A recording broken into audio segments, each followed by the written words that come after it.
Hey guys, I'm here with our golden girl, Miss Regan, and she heads home really soon. So before she heads home, I want to make a video for her family explaining how and when to use the commands, the remote, what tone of voice, how you should carry yourself to live with your dog on a day-to-day basis in your own home.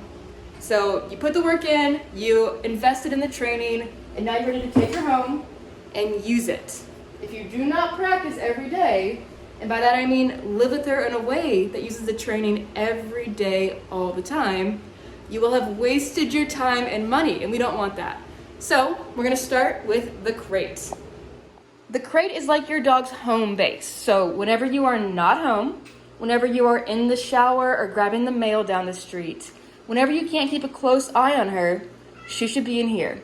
And if you're home all day, she should spend at least 1 hour every day in her crate while you are home. And overnight.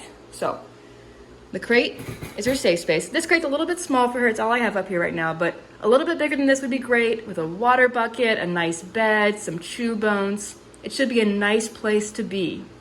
So when she's in that crate, she should be in a default down and relaxed, not pacing, not whining, not clawing at the bars or barking. If she's doing that, put her collar on when you leave the house or when you're sleeping, a little bit looser than usual, so you can correct those nuisance behaviors and show her a better way.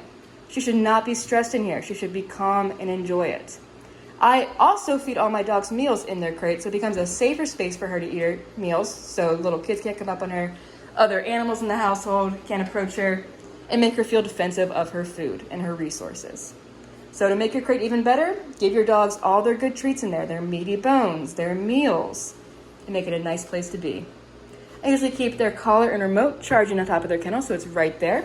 I wake up in the morning, I come down with the door closed, of course, and I turn my collar on, make sure it's paired up with the collar, put it on my dog without them getting out of the kennel. If she tries to come out of the kennel, I can simply use the door and shut it until she's finally like, okay, I got it, don't burst out, you're a good girl, you're not in trouble. All right, so make yourself set up for success. Keep the remote and collar right here so you're not letting your dog out without the collar on. Make sure it's on, make sure it's paired, make sure it has good contact, and now you're ready to go. So what I like to do is I open my dog's kennel door wide open with the collar on, and I step back and I see what they do. What I'm not doing is going, no, stay, wait, down, the entire time, because then you're kind of holding your dog's hand through it. I'd rather let my dog make the choice to run out there, get it corrected, so low level's not a big deal, 25 or higher as they keep going. And then I just stand here and I say, no, place. I call the crate place. You can call it kennel, crate, house, whatever. But I just stand here and let the dog figure out where they should go. This should be one of the first things you do when you get home. Make sure your dog understands that the crate threshold, whether you're standing here saying no, wait, is to be respected in your home as well. She knows here to not burst out of that crate. Good girl. All right, to get my dog out of the crate, I will. Again, my door's wide open.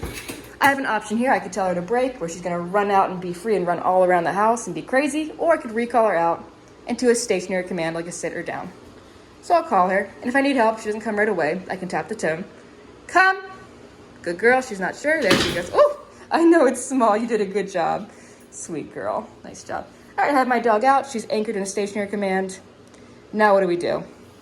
We'll pretend like we gave her a potty break. We heeled her to the door, had her sit, and then released her. I get my dog back in, and now we're going to heel around the house. Good girl. Heel. She's right with me. I'll take my numbers down a little bit. I usually like to start my dogs 10 or 15 when we first wake up. And if she's not right with me in that heel, I'll simply tap. Good girl. It's a little tap on her shoulder to remind her, hey, you're supposed to be working right now. So a little lagging, tap there, gets her refocused. If you find that your dog is not feeling the sensation of the stem, you can go up a little bit. I don't go up from a 15 to a 16. I go 15 to 20. If she's not coming, there you go. I just keep tapping until she's with me. Good girl, honey. Nice job. I'm not mad at her. I'm not frustrated. I'm giving her clear information, which is why you sent her to learn the language of the e-collar. Nice job. We're getting dizzy. And I keep going until my dog's nice and smooth. She's anticipating me to stop so she can lie down, but I haven't stopped yet or given the command. So we're going to keep going until she stops lagging right there and thinking about lying down. Tap. Good girl. Nice job, honey. When she's doing well, I can tell her, good girl. Nice job. There she goes. And now I actually will stop, and what she'll do is probably lie down, or sit. Good girl. Down. Good girl. Even have a surprise visitor. Stay. It's locked. It's Janessa. Hi. Hi. Good timing. Come on in, have a seat. All right, so we actually had a visitor there. I had my dog in a down. I told her to stay, and she actually stayed. It's like the training works. So I'll come in and I'll praise her calmly. Good girl. And now I'll leave her here while I do some dishes and some chores.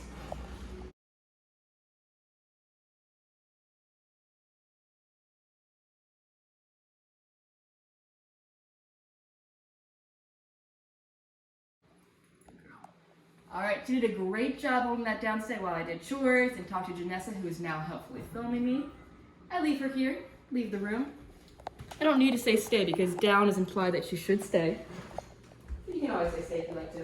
I come in here, let me show you something cool. I could say C-O-M-E to get her in this room, or I could just simply silently tap the tone button. We'll see who she goes to. So tapping the tone button makes a beep on her collar. Let's hear it. Good girl. That's my girl. Right here. Good job. She's not very short. Good job. That's okay. Good job. And from here, I can send her to the place bed.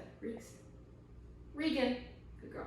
Now, when I say my dog's name, I just want eye contact. I don't want my dog to assume what I'm going to ask next. So if I said Regan, and she ran to the place bed, or lied down, or broke and ran around, no, I would simply correct, recall, and probably good job, have her down. And now I'll start to proof it. I'll say her name again. Regan. Make a little eye contact. Good. And now I can tell her to P-L-A-C-E. I never want to hear you saying Regan down, Regan sit, Regan come. I want Regan, and then the command. So, feed her on the place bed. Regan, place. Good job. You can see a little anticipation there where she shifted. I honestly should have stopped her there and had her double down instead. But I already said it. So even trainers make mistakes. You will make mistakes, but it is always something you can come back from and be cleaner on next time to make your dog's understanding and communication with you that much simpler and cleaner. All right, now my girl is on place. She's a good girl. When your dog is on place, they can have a soft bed, they can have a blanket, they can have bones to chew on. Make it, just like their kennels, a nice place to be. In fact, the place command basically is like being in a kennel for your dog. There are boundaries. Now in the kennel, she physically cannot get out of there unless she's very determined and your kennel's very weak. But on the place bed, she could step off, but it's pretty clear that she should not. So there are boundaries in the place bed. She knows that if she's on, she's doing the right thing. If she's off, she's in the wrong. And that's when you'll say, no, place, correct. Get her on there again. Good job. Nice job, good girl. So your dog can be in the place bed for as long as you are watching a movie, working on your computer throughout the day. Just make sure to give them potty breaks every few hours. I think like 2 hours. Potty breaks, stretch their legs, play with them, enjoy them because they're not robots, they are dogs. But you're not asking them too much if you ask them to lie in this place bed while you watch a Harry Potter movie. 2.5 hours, lie there, relax, chew your bone, get a pet every now and then. Because if they weren't on place, if they weren't in the kennel, if they weren't in a downstay, what would they be doing? She would probably be lying down and sleeping anyway, wherever she wants to go, or she'd be off doing something naughty, like counter surfing, barking at the window, jumping on the couch, chewing on your shoes, whatever it is. You're just giving her guidance and telling her, hey, you're gonna go lie down anyway, so how about you lie down right here where it's comfortable and I can watch you. Good girl. Now, if your dog's on place and you just step out of the room quickly, just for a few seconds, I would recommend having a tie back handy. Or if you have visitors coming over and you want your dog on place and you're still training them, but you won't be able to give them your full attention the entire time, I recommend, again, the tie back. This one's a little short, but ideally your tie back's about 6 feet long, shut in a window or tied around a piece of heavy furniture, so that when you need to step out or turn your back, you can just simply slip it over your dog's head, go do your thing, and come back and your dog is there, without having the experience of stepping all the way off and chasing the cat or doing naughty things. And again, it should be longer than this, it should be about 6 feet long, just long enough that your dog is on the place bed and they can step off about this far, but they can't go throughout the house. Nice job, honey. Good girl.